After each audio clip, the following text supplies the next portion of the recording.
Try not to. Hiya everyone, good evening, and thanks for attending this virtual meeting of the Governance Committee on Tuesday 23rd of March 2021. It says 2020 here, but you know, I still make that mistake, I do. For those of you who don't know me, my name's Councillor Ian Watkinson and I'm the chair of this committee, and Councillor Colin Sharples is the vice chair. This is a hybrid meeting with some members, including myself and the vice chair, located here at the Civic Centre, and some members of the committee dialing into the meeting via Microsoft Teams. Also present with me are our officers who are required to support the meeting from the Civic Centre. Members are therefore asked to keep their microphone on mute and only unmute when they wish to speak. Could I also please remind members to mute themselves once they've finished speaking to enable the meeting to proceed smoothly. Please also note this meeting is recorded and live streamed on YouTube. The web address for this is displayed on the agenda for the meeting and can be found on the Councillor's website. Officers will present each report, after which I'll bring the item into committee. If any committee members wish to speak on an item, you should use the raise hand feature or the chat function in the top right hand corner to notify our moderator that you wish to speak. I'll then invite you in alphabetical order. After committee has considered the reports, I'll invite comments from any members not on the committee as well. If the technology fails, or if I fail, then we'll adjourn the meeting for several minutes to try and resolve the issue, or if that's not possible, a new date and time will be organised. So, with that preamble done, please can I ask all members to confirm they can see, hear and speak before the meeting begins. So I'll call out each member alphabetically, starting with Councillor Bretherton. Yes, thank you. Thanks very much. Councillor Amelia? Yes, see. Thanks a lot. Councillor Sharples? Yes, Chair. Thanks very much. Councillor Smith? Yes, thank you, Chairman. Thanks a lot. And Councillor Turner?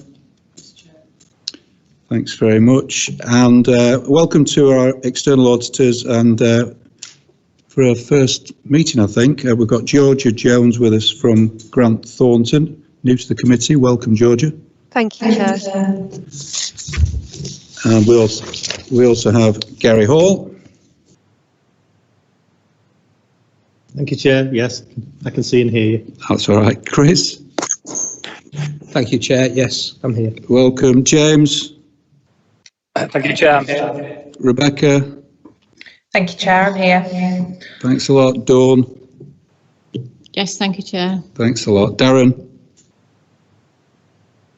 Yes, Chair. Thank you. Thanks, Darren. And Claire. Thank you, Chair. Thanks very much. Thanks very much. I'll now formally open the meeting.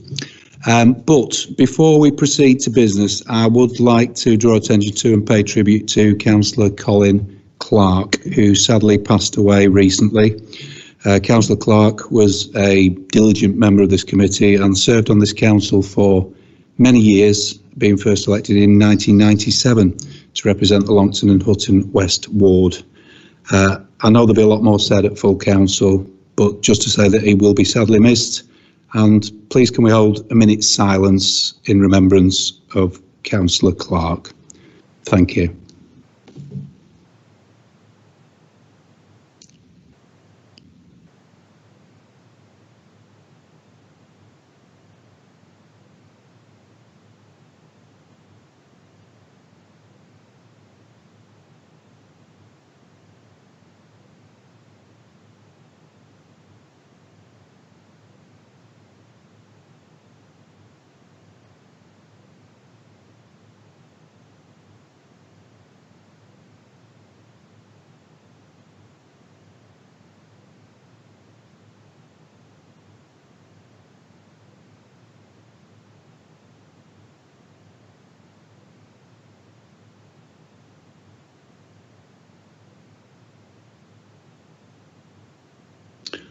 Thanks very much, everybody.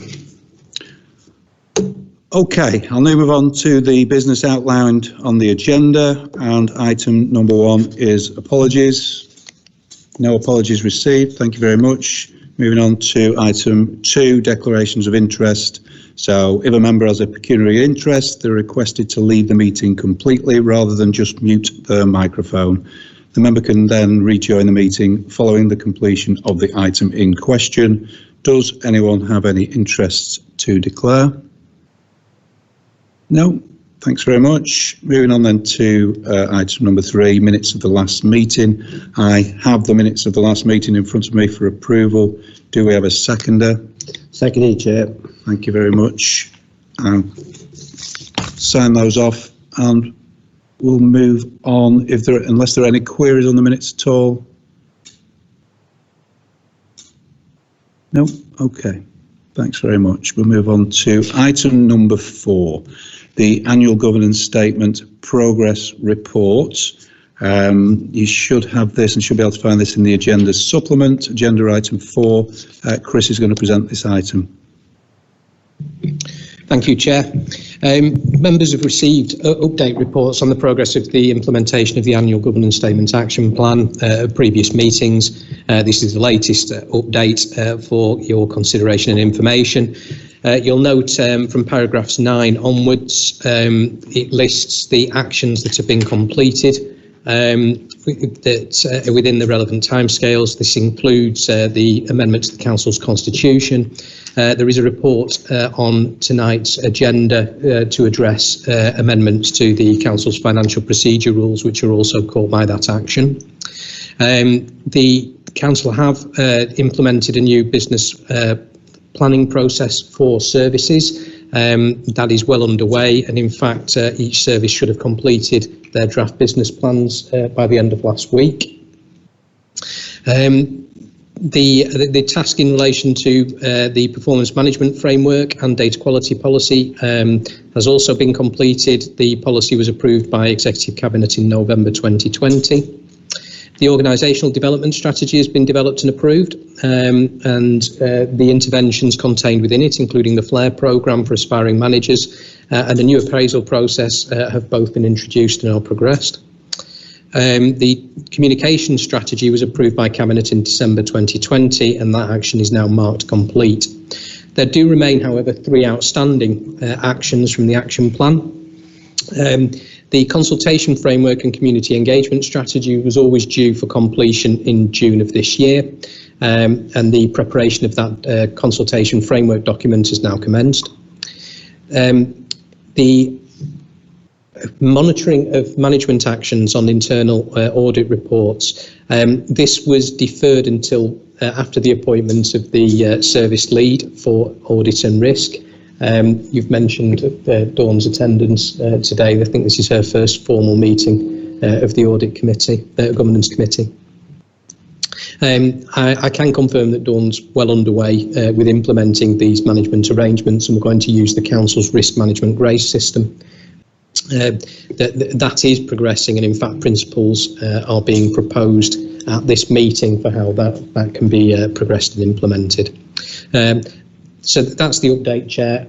Wouldn't propose to bring a further report on the update of progress back to committee, as there's only really one outstanding action, which is the the consultation and framework and community engagement strategy, and of course that will be going through Cabinet in any event.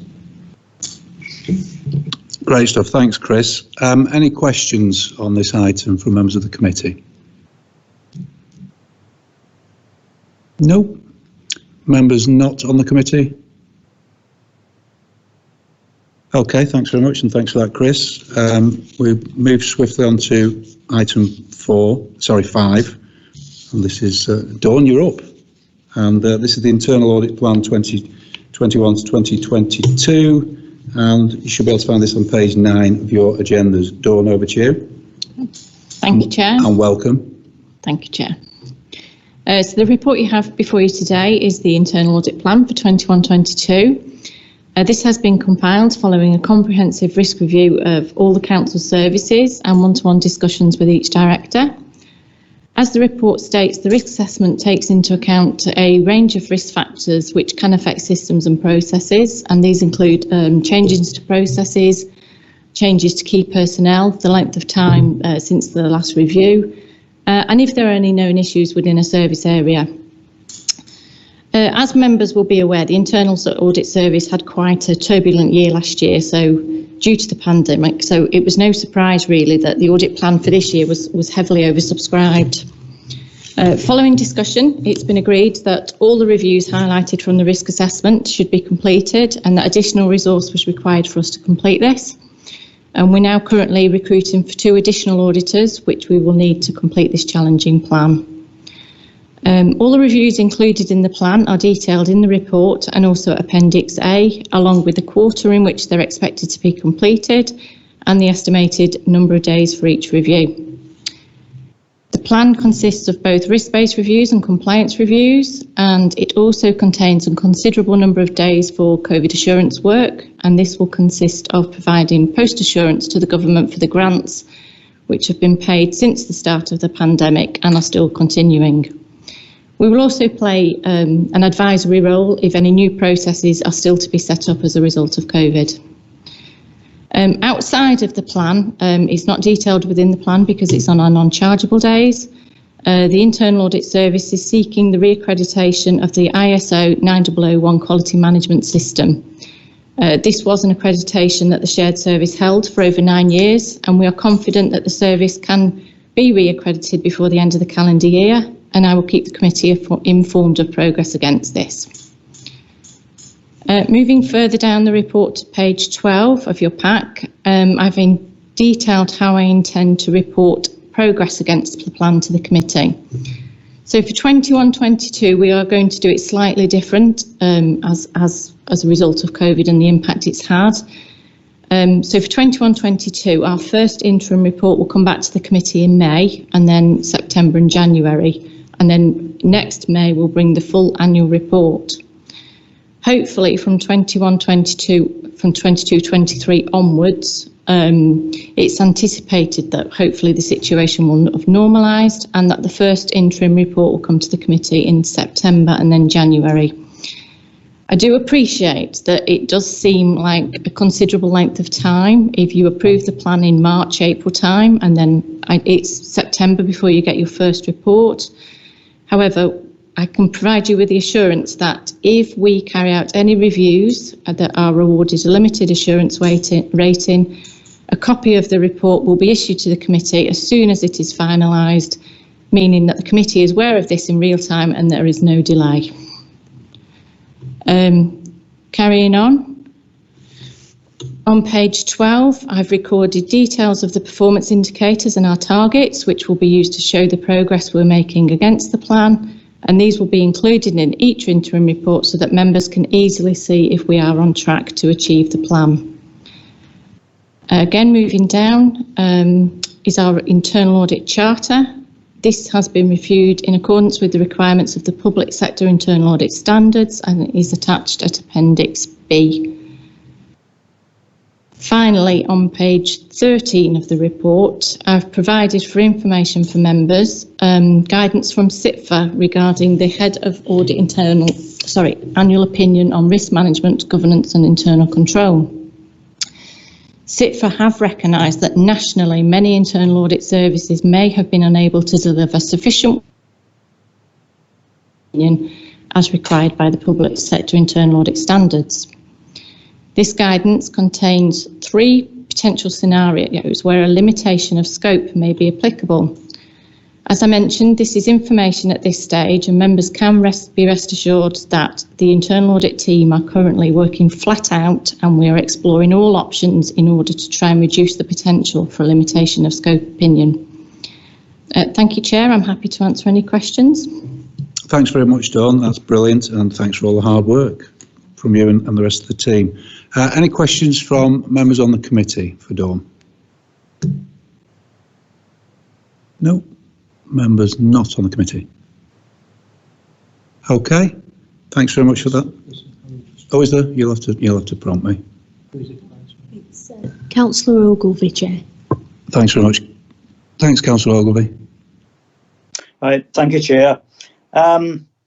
Yes, first could I just say, as an ex-chair of this committee, could I just say how good it is to see Dawn back where she belongs, basically, and welcome back, Dawn, and I wish you well in your endeavours.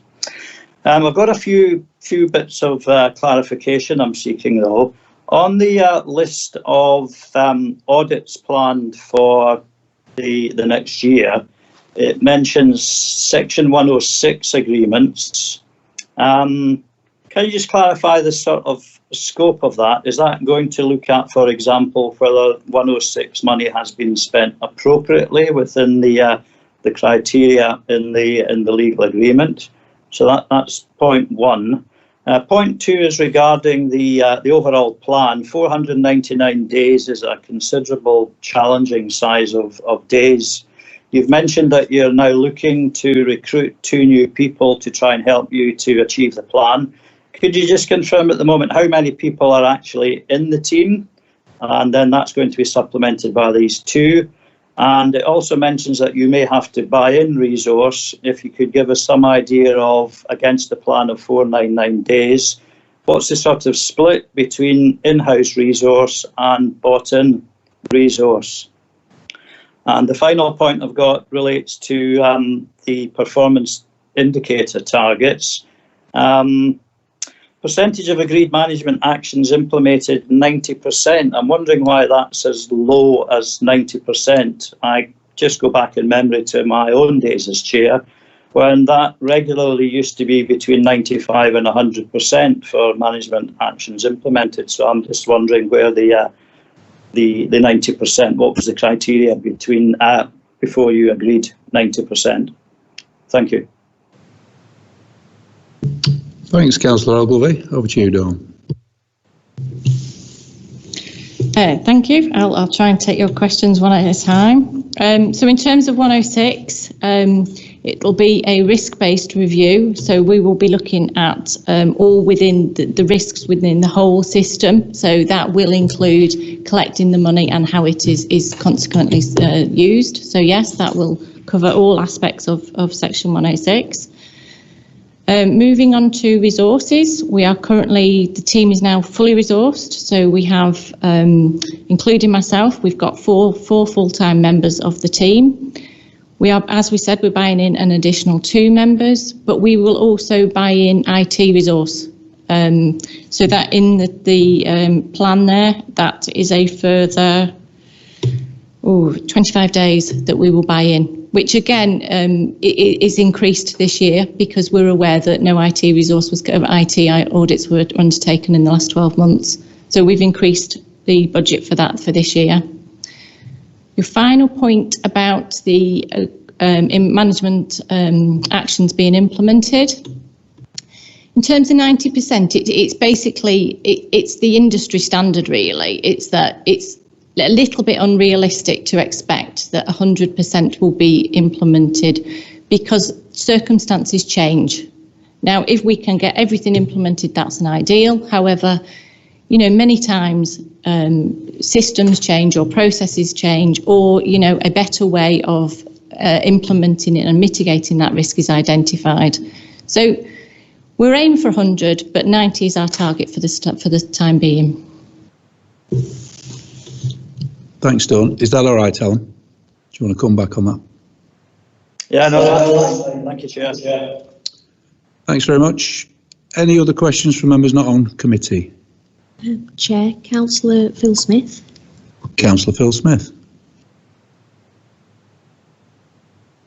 Thank you, Mr. Chairman. It's not Councillor Phil Smith, it's Councillor Margaret Smith. Unfortunately, my tablet has disconnected itself, so at the moment I'm using Phil's. So if my hand comes up, it's actually, if Phil's hand comes up, it's actually... No problem. That's fine, Margaret, don't worry. Okay.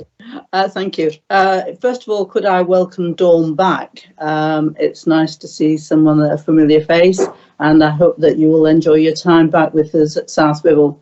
Nice to see you here again, Dawn.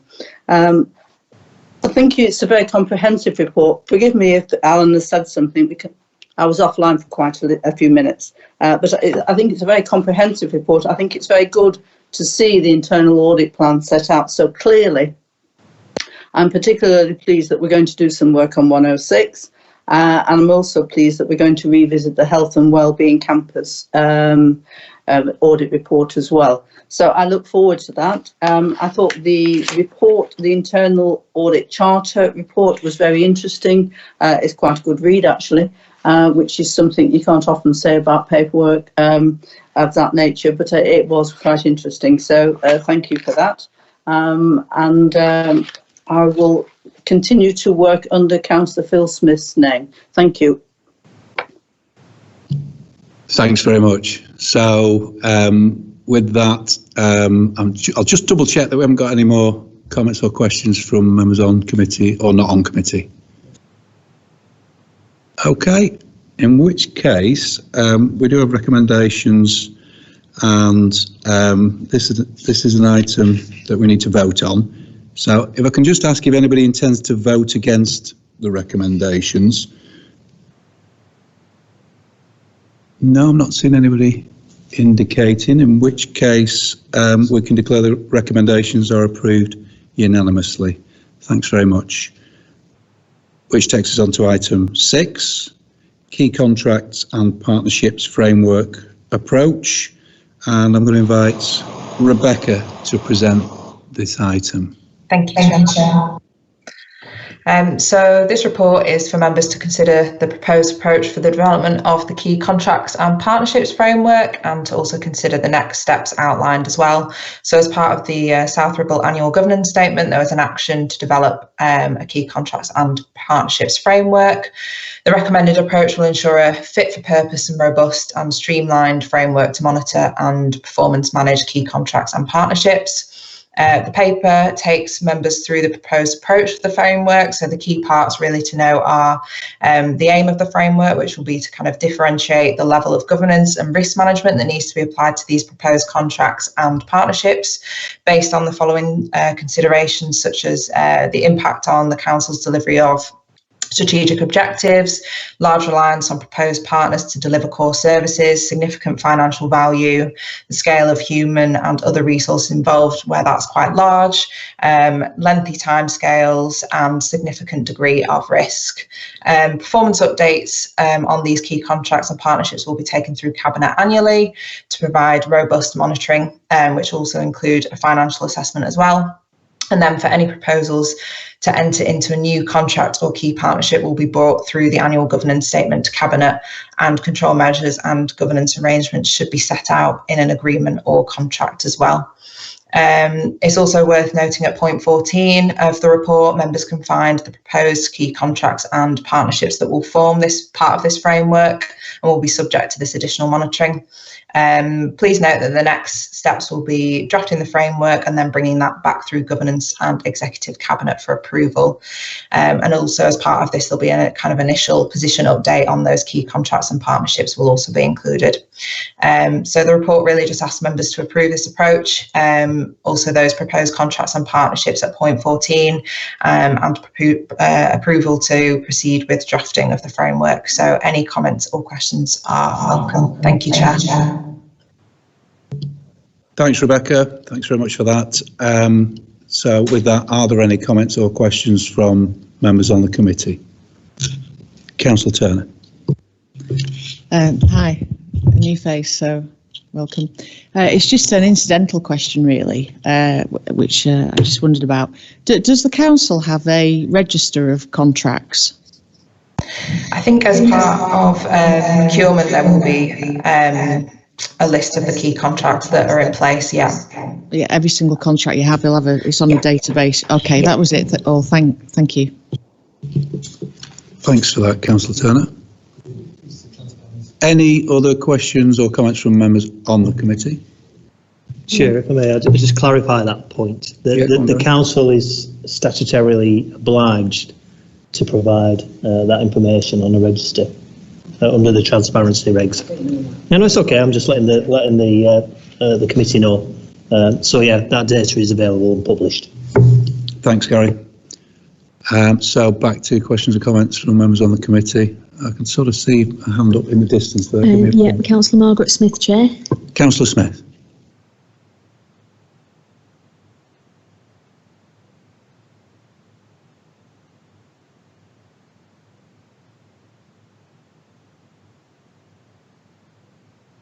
Margaret's muted.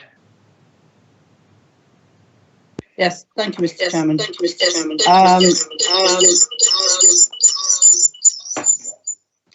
We're having some technical problems at this end of today. On the list of contracts that you have listed here, Rebecca, which is very interesting, thank you. On the one for the South Ogle, Preston and Lancashire City Deal partnership, which is a significant partnership, as is put in the description at the side. But as regards the amount of value per annum, we've got not applicable. Now, there must be a significant amount of movement of monies at some point, either SIL money or New Homes Bonus, or monies that we are going to hopefully receive for some work to be done. Is there some way of actually putting an amount to that in? Obviously, it's going to be an approximation, but somewhere that would give us some guidance as to how much probably we would be getting some value from that. Thank you. Yeah, we can include that as part of the report, yeah. Sorry, I couldn't hear that. Sorry, I just said yes, we can include that as part of the report. We can try and estimate that, yeah. Thank you very much. Thanks for that. Thanks, Rebecca. Any other questions, members on the committee? And members not on the committee? Okay. Thanks very much. Chair, I've got Councillor Ogilvie. Councillor Ogilvie, I do apologise, everyone. I can't see the screens at the back, so I'm relying on Claire there. So thanks very much. Councillor Ogilvie again. Okay, thanks, Chair. Yes, I'm not sure whether I've got perhaps hold of the wrong end of the stick here in terms of the partners that are mentioned in the table on on page 33. But for example, when I look at the partners you've mentioned and the values on an annual basis, I think about, for example, the contracts that have been let recently with Gosling in association with Worden Hall, and I think the Mackenzie Arms, which are considerable sums of money, much bigger than some of the partners you've shown in the table as it stands at the moment. I'm just wondering, is that the kind of thing that should appear in this table, or have I got hold of the wrong end of the stick somewhere? Yeah, so in terms of what's been included in terms of the partnerships, that was kind of agreed based on, I think you can just look at point 7 of the report. So like you say, significant financial value is one part of it, but it's also those other points as well, which is around degree of risk and delivery of strategic objectives and core services. So that might be why some of those might not have been as included, because they might have just ticked that one, like you say, financial element. Is that okay? Okay, yeah. And I must say I'm a bit surprised, but the answer is the answer. Thanks. Thank you very much. Thanks. Any other comments or questions, members not on the committee? No, that's great. Thanks, Rebecca. Thank you very much for that. And we do need to approve the approach for the development of the key contracts and partnerships. So I'll ask if there are any members intending on voting against. No, I'm not seeing that. So we can approve that unanimously. Thanks very much. Takes us on to item number 7 and the Governance Committee Effectiveness Review. And you'll find this starting on page 37 of the agenda. And I'm going to invite Dawn back again to present this item. Thanks, Dawn. Thank you, Chair. The purpose of this report is to evaluate the committee's compliance with the guidance issued by CITFA in 2018. So the guidance recommends that an assessment of the committee's compliance is undertaken and the results are considered by the committee annually. This assessment has now been completed and is attached to Appendix A, and there are only a couple of areas for the committee to consider. The first one being the terms of reference. As the report highlights, there are a couple of minor amendments to the terms of reference, and these are shown at Appendix B in red. It is appreciated that the terms of reference was considered a couple of years ago. However, the introduction of these changes does not impact upon the committee as it is already operating in line with the model terms of reference. Skills and knowledge. Again, the guidance recommends that the committee completes the skills and knowledge questionnaire. This is to help identify any training needs of the committee. As the report states, training can then be tailored to meet those needs. I'll be issuing the questionnaires electronically this week, so if I could please encourage all members to complete these. All responses will be treated anonymously, so please feel free to answer honestly. Contained at paragraph 16, there are some other improvements for consideration. I will ensure that the annual assessment is completed annually alongside the chair. The committee should consider the appointment of an independent person, but I've expanded on that a little bit within the report. And the final bit is that I will work with the chair over the coming months in order to develop feedback on the performance of the committee. But I'm happy to answer any questions about the report. Thanks, Dawn. Thanks very much for that and the report. Questions, comments, members of the committee? Councillor Bretherton. Oh. Yeah, thank you. It's just an observation of the. So, can you hear me? Yeah, that's fine. Okay. Yeah. Just an observation of the report. I've been on several training courses with regards to audit, and it has been mentioned in the training courses that sometimes independent persons are appointed where, for example, a certain skill set might be lacking in the audit committee. For example, a qualified accountant. Some councils do have qualified accountants on the committees where they might understand the profit and loss and balance sheets more than a lay person. So I think if we're going down the route of an independent person, I just wondered if we should be looking at someone with accountancy type qualifications that might be able to help in that matter. Also on point 15, again, from the training courses that I've attended, it has come to light that with pre-meetings sometimes it could be useful for members of the opposition to sit in those pre-meetings. For example, if the deputy chair is a member of the opposition compared to the chairman, and then pre-meetings you're including the administration and also members of the opposition. Also from the training courses, it's been picked up that sometimes, am I right in thinking that pre-meetings between the outside auditor without the members, without officers being present, so it's effectively a meeting between the members and the external auditor, not including officers. That's the impression that I got from the meetings, from the training that I attended. So I'm just wondering if I could get some comments and feedback on my comments. Thank you. Thanks, Councillor Bretherton. Dawn, if you want to pick out something to respond to there. In terms of the independent person, you're quite right in that, you know, some other councils have appointed them. I know Blackpool, for example, have 2 independent persons on their committee. Other authorities have taken the decision not to appoint any. It really is a decision of the committee.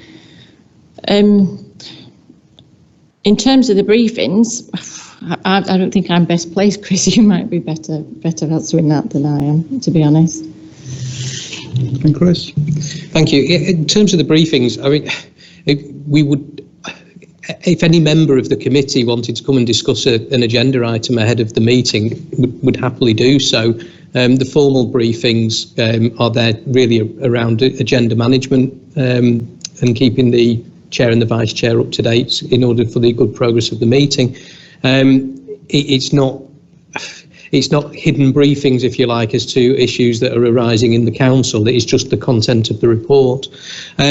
Just on the point of the independent members. What I would say is that we have a very open governance committee arrangement at South Ribble, where members of the public are invited, and can participate if they wanted to ask any questions of the committee. And obviously, non-members of the committee are also equally invited to be involved and can, put on their expertise and experience in that regard. So, I wouldn't be opposed to independent members of the committee, but. The example that Dawn gave of Blackpool, for example, they are a unitary authority. Their budgetary and their statutory obligations are significantly larger than South Ribble Borough Council, so perhaps the complexity of their accounts has steered them in that direction if they are in fact accountants that are the independent people. I suppose it's a matter for members really to say whether you feel confident enough in your abilities that you can test the reports that are presented to you. Thanks, Chris, and thanks for those comments as well, Dawn. Is that all right, Councillor Brotherton? Did you want to come back on any of that? No, thank you. Thank you for the feedback. Thanks very much. Any other questions or comments from members on the committee? Yes, Chair. Georgia Jones. Just got a hand up.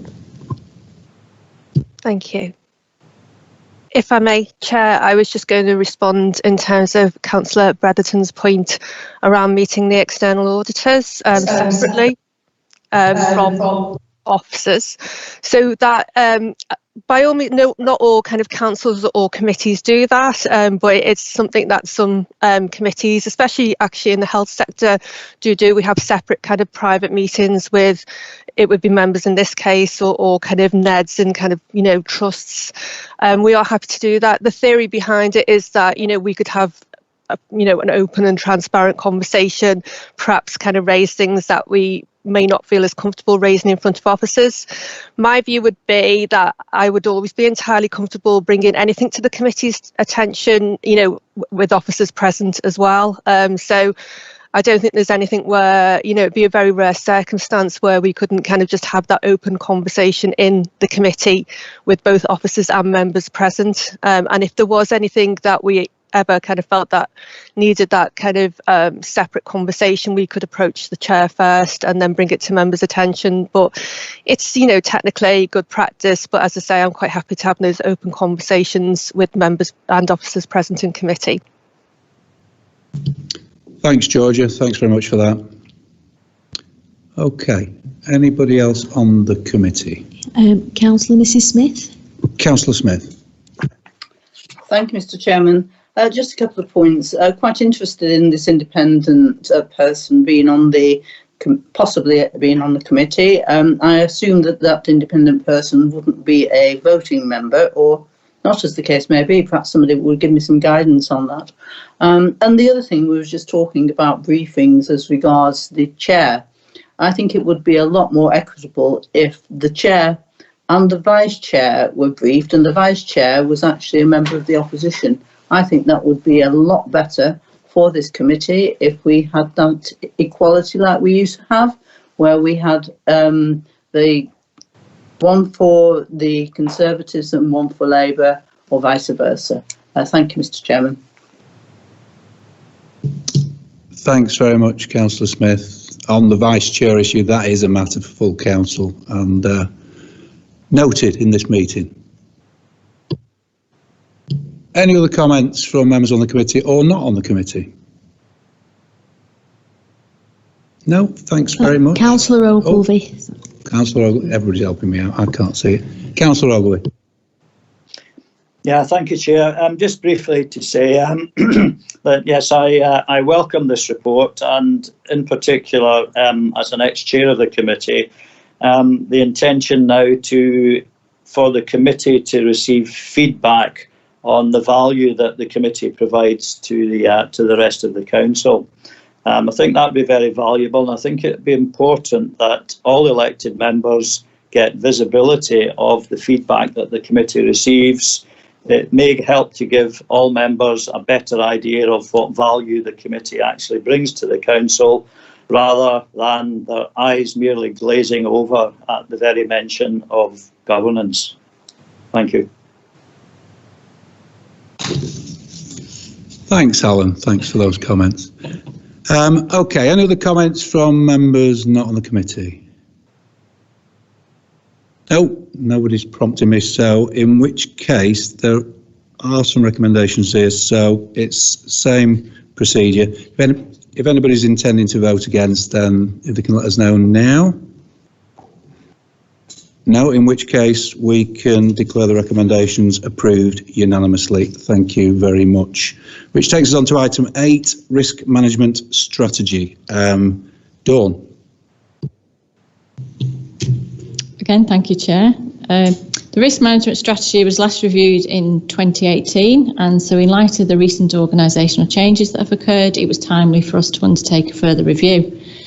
The strategy sets out how the Council will manage risk at both a strategic and operational level, and includes the expectations of all employees in terms of risk management and roles and responsibilities of officers and members.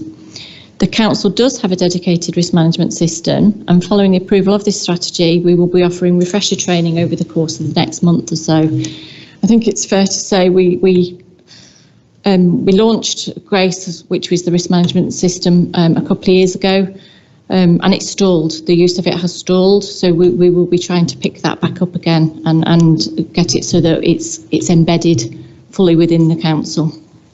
I've included the strategy at Appendix A, but I'm happy again to take any questions. Thanks, Dawn. Thanks very much for that. Over to the members on the committee for any questions or comments. Councillor Smith. Thank you, Mr. Chairman. I'm quite interested in this GRACE system. When it was first installed a couple of years ago, we were promised that we would be able to actually have some training of it ourselves, so we could see actually how it all operates and how it works. I know things are difficult at the moment with the COVID, but once we're through that, is it possible that, Dawn, you could consider that the members could have a look at this system as well, and get it, so we could have a better insight as to how it actually all operates? Thank you. Absolutely, yes, I'd be more than willing to do that. And in fact, I can do it online anytime, so we don't have to wait until, you know, we're face to face again. If that's more convenient, I can do it online. I think that would be very helpful. If we could have that. I'd look forward to that. Thank you. Thanks for that. Thanks, Dawn. Thanks, Margaret. Good idea. Any other questions or comments from members on the committee? Nope. Members not on the committee. Councillor Bretherton. Do you know what? Councillor Bretherton and then Councillor Turner. I should be able to spot you sat right in front of me, shouldn't I, Ange? Yeah, thank you, Chair. It's just with regards to risk. I recently raised something that came up in the statement of accounts regarding pensions, the employees' pensions. In the statement of accounts, it described how employees' pension monies were invested. Bear in mind, there's nearly £90 million, and it described it as being invested in a very high-risk manner. And I queried it and questioned it, and eventually I got a reply back from the auditor to say that it was actually a mistake, and the risk wasn't actually high. It was actually reasonable, and as you'd expect a pension fund to be invested. And I'm just wondering, in terms of a risk register, is there anyone that monitors the risk of employees' pension, or maybe we should have someone that's some member of the committee sitting on the pensions committee, so that they can monitor the pension and the risk that's been taken, and then they can report that back to the governance committee, and then we'll know that the pension is invested in a risk appropriate manner, because as I said before, it was incorrectly reported and it wasn't picked up. But maybe if we had a member that sat on the pensions committee, we wouldn't have that problem in the future. And also, can I have some assurance that the statement of accounts has been updated correctly? Thank you. Thanks, Councillor Brotherton. I think Gary's going to come in on the pensions issue. Yeah, thank you, Chair.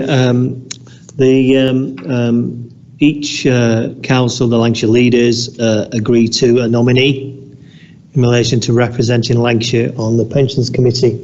I'll need to check who that is at the minute, but that's a route in for members to be represented on the pensions committee. In respect to the accounts, I think James is on. He's probably better placed to answer that question than I am. James, over to you. Hi. Going to have to check that one. I don't have that information in front of me at the moment, but I will get back to the committee on that, about whether it's been updated. Thanks very much, James. Okay, Councillor Brotherton, we'll wait for that information. Is that okay? Yes, just like clarification. Okay, thanks very much. Yeah. It's Councillor Turner. I know you sat right in front. I know. I'm looking over there. I need binoculars. Thank you, Chair. Yeah. Hi, Dawn. I'm Angela. I've not met you before, so look forward to working with you. Yeah, Dawn. Page 63 of the document we were talking about, the risk management. When we have the chat, discussion or training, I am particularly interested in the definitions, because I am a little confused about definition number 1, rarely, and definition number 2, unlikely. The actual definitions, I'll be honest with you, they don't actually make sense to me.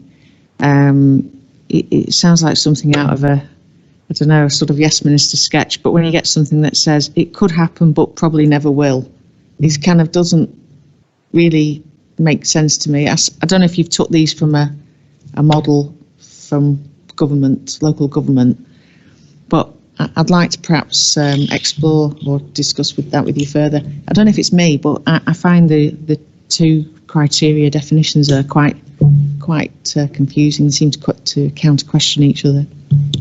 Thanks. Okay, thank you for that point. If I'm honest, I can actually see what you mean about that, but I think what we can do is the wording that we had before was even more scarce than that. So we've tried to put some more meat on the bones in terms of definitions. But I think what we'll do is we'll roll it out and see how it goes down, and then if we're getting the feedback that it's not really fitting our purpose, then we'll revisit it. Thanks very much. Is that okay, Angie? Okay, thanks very much. Any other questions or comments from members on the committee? No, in which case we have Councillor Foster. Cheers, Chair. Just a quickie on the pensions. The Chief Exec doesn't have to look too far who's on, because it's me. I'm one of the district lead representatives on the Lancashire County Council Pension Fund, and I can assure Councillor Brotherton it's diligently managed by the County Council, and there's a number of elected county councillors on there as well, and I'll happily share his details with the pension fund administrators, and you'll be able to get some detailed briefings then. But just to let Gary know, it's me, and I'll brief him on it as well. Cheers, Chair. Thanks, Councillor Foster. Thanks for that. That sorts that one out. Okay, any other? Chair, Councillor Ogilvie. Councillor Ogilvie. Thank you, Chair. Yes, I very much agree with some of Don's opening remarks about how Grace was implemented previously and the fact that it stalled.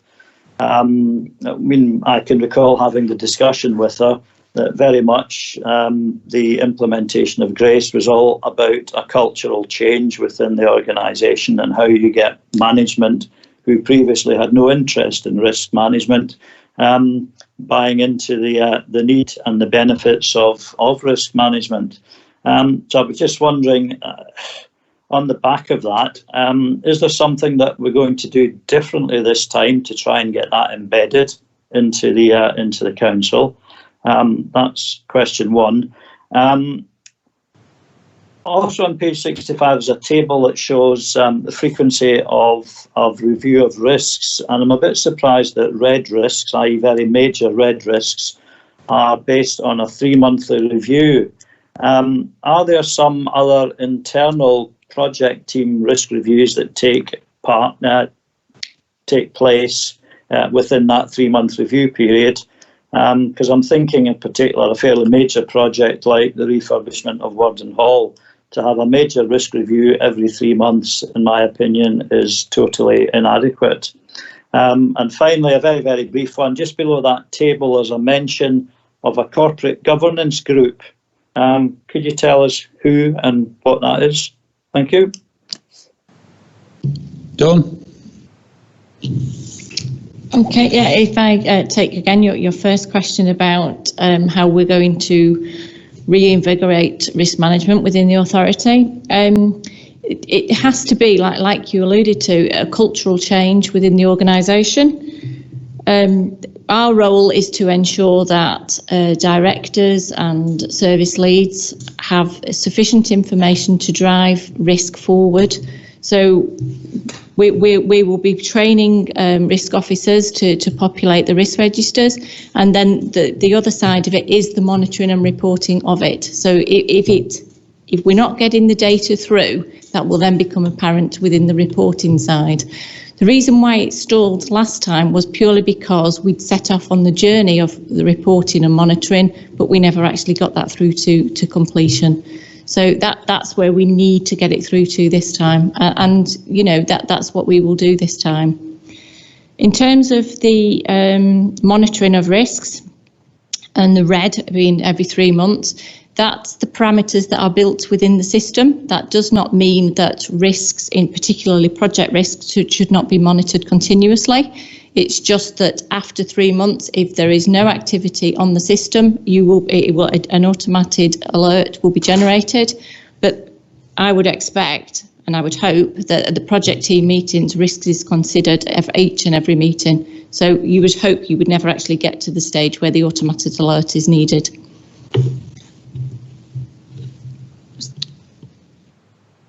Thanks, Dawn. And the corporate governance group. Oh, yes. Yeah, apologies for that one. I missed that. Yes, that we're going to set up. There is already an established corporate governance group, and the details of that are within the AGS. What we're going to do is it comes back to how we're going to embed risk. We're going to ensure that the corporate governance group meet regularly and review the reports that are coming out of the risk management system. So the system's capable of producing a range of risk reports in terms of the categories, in terms of red residual risks. So we will use the facilities within the system and the functionality of the system in order to drive risk management throughout the organisation. Okay, thanks, Dawn. Thanks, Alan. Thanks, Dawn. Thanks very much for that. Any other questions or comments from members not on the committee? No, in which case, same again. We've got a recommendation there to approve the updated risk management strategy. If no one indicates that they're going to vote against, I'll give people a moment. No, in which case we can agree that unanimously. Thanks very much. Which takes us on to item 9, Local Code of Corporate Governance Update on page 69 onwards. Chris is going to present this item. Thanks, Chris. Thank you, Chair. Yeah, this is the latest of the suite of documents that are presented to the committee tonight for updating, and these are the foundation, the cornerstone blocks, if you like, of our governance framework. But what the local code does is it sets out how we seek to comply with the principles set out by the CIPFA code on corporate governance within this organisation. So the document that's presented, the appendix, which starts at page 73, is specific to South Ribble Borough Council. It tries to explain what corporate governance is and what its relevance is to the organisation, why it's important. It sets out what the framework for the local code is, and it extracts that directly from the CIPFA guidance document on that. So there's the principles A to G as set out, and it shows how those are interlinked on the charter on page 76. Perhaps the more important bit is the bit on page 77 onwards, which is what documents we look to demonstrate, what evidence we have that we are complying not only with those principles, but also with the behaviours that are suggested within the SIPFA code. So if you go through those tables, each of the principles set out, we set out how the behaviours we're going to undertake to comply with that principle, but also the evidence we have to support those behaviours, and that's in the table that starts on page 77 of the agenda, page 5 of that particular document. I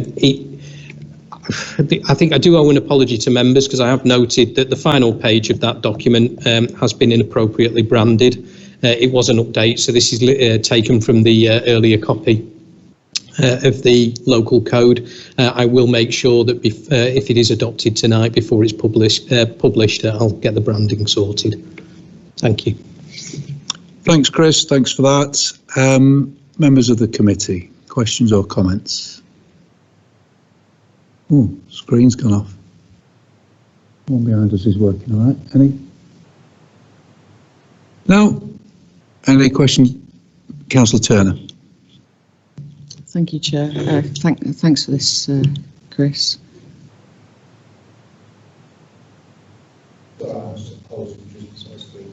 Yeah, it's all right. Yeah, it's just an observation I've got, Chris, on the page 74, para 3. There's a definition there from SIFA of corporate governance. From my personal experience, I just feel that there's something missing there for me, and that is that the thing about governance for me is that a big part of governance is that we're legally compliant, having legal compliance in everything that we do. That's what governance is there for, to make sure. It's one of the checks, isn't it, to be legally compliant. Yeah. And the definition here, although it does say accountable manner, it says governance is about local government bodies ensuring that they are doing the right things in the right way for the right people. I mean, if we had a dictator in charge, and what his right is not right for somebody else, and what it's done is, because the council have adopted that definition, obviously when you go down to the tables, which I've looked at, I mean, the paradigm actually mentions respecting the rule of law, but there's a flow down now into those tables where the term legally compliant isn't mentioned at all, and I just think that's a big chunk of what governance is, and that's a message that everything we do as an entity has to be legally compliant, and it's not referenced anywhere in the definition or the tables, and I just see that as not projecting the right message. You know, we've got to do the right thing. Well, actually, it's a bit more than that. We've got to be legally compliant. Yeah. That's the way I'm looking at that anyway. I just would be interested in your comments on that. Thanks. I think I understand what you're saying. I think the first principle, though, it does say, it finishes off by saying, and respecting the rule of law. So, whilst that's not, yeah, it doesn't say compliance. I take that point.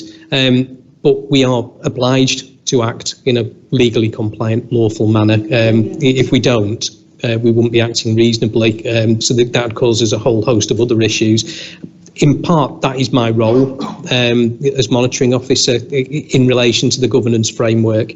And I am mentioned, I think, in a few of the evidence that my role is mentioned as a way of demonstrating the behaviours and compliance with those principles.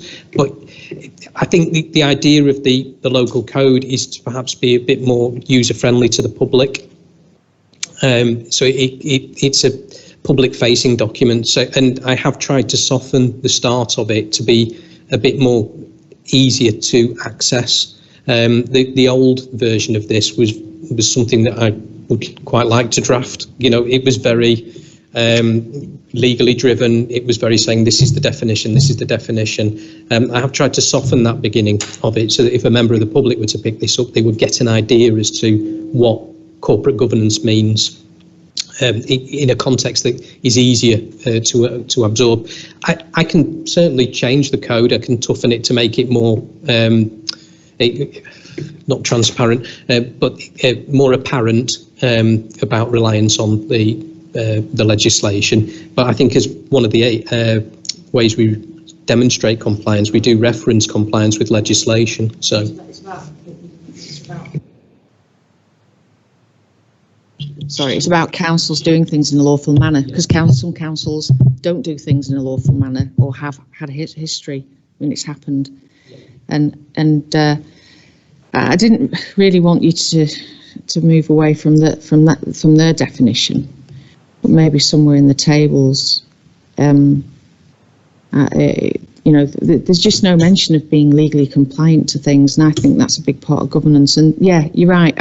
I understand what you're saying. You've softened the wording to do the right thing is what you're saying. I don't want you to waste any time going and changing it.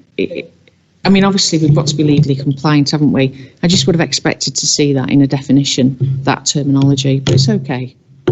I can quite easily add under the first principle sort of a specific reference to be ensuring compliance with legislation. It's kind of there because we talk in terms of compliance with the statutory guidance, self-reporting to regulatory bodies, which, you know, by inference is you would only do that if you were acting unlawfully or acting otherwise in accordance with your obligations. If you want it to be clearer, I'm quite happy to change it. Are you okay with that then, Councillor Turner? Okay. No. All right. Thanks very much for that, and thanks for that explanation, Chris. Councillor Smith, please. Thank you, Mr. Chairman. Can I thank Chris for this report? It's very comprehensive, and there's an awful lot in it. But I think it is a very readable report, and I think that is very helpful when people are, we are trying to get engaged with the wider community and get people to understand what we're actually doing. There's just one or two things that most of the evidence that seems to be based seems to be around, well, I'll read one. It says member briefings, standard orders, option appraisals, strategies, council calendar meetings and strategies and so on. And then right at the bottom of this particular one, which is on page 80, it says community wealth building and social value. I just didn't know where that actually fitted in to the evidence base of this. So I'm sure you'll be able to explain that one to me. And just a little, as you're saying about the logo at the back, which is on the page. This time I've had paperwork that has both logos on it. One of them, which was the agenda, item 3, had the old logo on it, and the rest of them have got the new logo on it. Could I make a slight suggestion when we're actually doing this paperwork, where the agenda item number now actually runs into the logo, so you're missing half the logo and you're also having difficulty seeing what number item we're on. So maybe the agenda items should move to the opposite side of the page. Just a suggestion. Thank you. Thanks, Councillor Smith. Yeah, thank you for that. Yes, that intervention, it's under the good governance means determining the interventions necessary to optimise the achievement of intended outcomes. So the intended outcome is around opportunities from the corporate strategy. Those are the outcomes that the council has set. And I picked out a specific project from amongst those, which was the community wealth building one, which to me was one that we could look to say there is an example of evidence where we are looking to deliver one of the corporate outcomes. It was just one taken from the corporate strategy, but that's what that box is. It's not meant to be a comprehensive, ad infinitum list of the evidence, but it's evidence that we can use to show that as a council we are complying with these principles. Thanks very much, Chris. Is that all right, Margaret? And I think the suggestion about the logo and the page numbers is a good one, and hopefully we can sort that out. Yes, that's fine. That's fine. Thank you. Thanks very much. Any other questions from members on the committee? No, members not on the committee? Okay, thanks very much. We've got a recommendation, so same as the previous items. If anybody wants to vote against, let us know now. No? Excellent. That means that we can approve that unanimously. Thanks very much for that. Moving us on to the final item in this jam-packed agenda tonight. Item 10, proposed updated financial procedure rules. And this was a supplementary agenda item, and James is going to present this item. Thank you, Chair. First of all, my apologies for this being delayed. So, as per the AGS, we are looking at reviewing our financial regulations. This was done, I believe, a couple of years ago, but we've had another look at it. The main outcomes of the review are on page 4, the supplementary, and paragraph 7, which is that I find that the current regulations and procedures are sufficient to help officers and members provide sufficient oversight to manage the administration's budget. And also included in there is something that budget scrutiny, performance scrutiny asked us to look at, which is the procedures for external funding and bidding for external funding. They are outlined in the financial procedure rules, and I'm happy with those as well. But I have proposed some amendments. They're a bit confusing, I'm afraid, but there are 2 Appendix A's. One is the one with track changes, and one is the financial procedure rules as they would look if we accepted all the changes. So that's the difference between the 2. And then finally, the other main point is to say that it's all very well having these procedure rules, but it's important that we do the necessary training for especially officers, budget managers, to ensure that they understand what they are, because I think we've already discussed these things can get very long and very detailed, and sometimes it's difficult to pick out the important parts. So I am proposing, and we will be delivering online training sessions for all relevant staff that need to see these and need to understand them fully. The proposed changes to the financial procedure rules are given, well, the major ones anyway, given in paragraph 8 of the report, so page 4. The main thing really is to align them with the key decision levels. So budget increases above 100,000 need to go to full council. That's in line with the key decision levels. The current financial procedure rules have that at 75,000, so it doesn't quite make sense. And there's also amendments to allow environments, and they're not budget increases, they're movements between budgets of up to 50,000 to be consented by the Chief Exec, Director of Finance and the relevant Chief Officer. So again, governance may want to either approve that or not approve it. That's an increase from 10,000 that was previously in the financial procedure rules. I suppose 2 reasons for that is, one, that we now have shared services and directors are having to sign off greater levels of expenditure, again within their budget and within exec members' budget levels. And also this would align with Chorley Council's financial regulations that were reviewed last year. But again, it's up to members to decide whether they're happy with that. All the other changes are outlined in paragraph 8. And as ever, we're saying, well, any breach of financial regulations must be immediately communicated to the CFO and monitoring officer. And of course, that is kept within the report. So the track changes document is obviously very detailed. A lot of them are just minor changes. So it's probably better if I just take any questions really from members, and I can try my best to answer them. Thanks, James. Sounds like a good suggestion, that. So with that, any questions or comments from members on the committee? Yeah, Councillor Bretherton. Councillor Bretherton, thank you. Thank you, Chair, and thank you for the report before us. I'd like to just ask a question on page 15 under financial regulation number 6. It's point 6.10 at the bottom. It says all trust funds shall, wherever possible, be in the name of the council. So that suggests that it's possible that trust funds could be registered in a different name. And I'd just like to ask the question is how many trust funds has the council got, and how are they registered, and what's the purpose of the trust funds? how are they used? If you could just answer those 3 questions, thank you. Okay, thanks. James?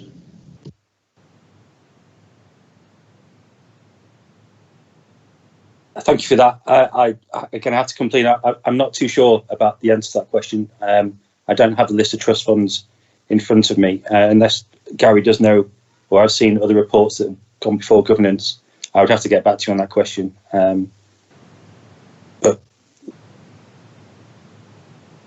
Yeah, okay, thanks for that. And I'm just looking at Gary and Chris, and they need to check the accounts for that sort of detail, but we can certainly sort that out.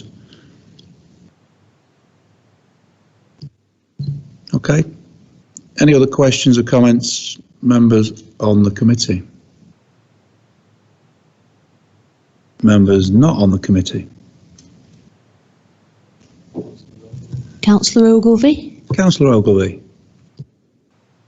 Thank you, Chair. Just a very brief one. James has already alluded to the need for training for all existing managers and new managers of these new procedures.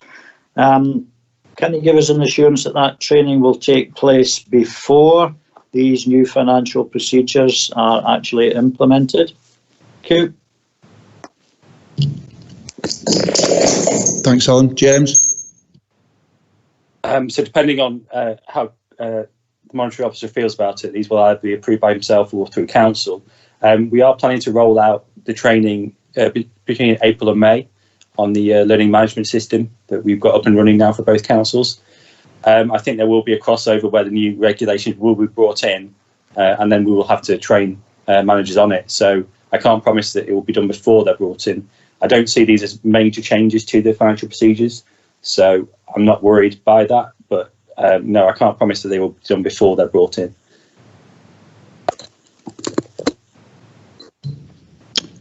Thanks, James. Thanks, James. Okay, thanks very much. Any other questions or comments, members not on the committee? No. Okay, thanks very much. So we do need to check again if anybody intends to vote against these recommendations. And if there is nobody, then we can approve the recommendations unanimously again. And with that, that brings us to the end of item 10 and to the end of the meeting. Thank you very much for all the contributions, all the hard work that's gone into producing these reports. It's been a full agenda, and thanks very much to members on the committee, members not on the committee, and all the people watching on YouTube. Thanks a lot. Record numbers tonight, apparently. I'm not sure. We haven't got the figures in yet, but we know it's a high amount. Thanks a lot, everyone. See you again soon. Thank you.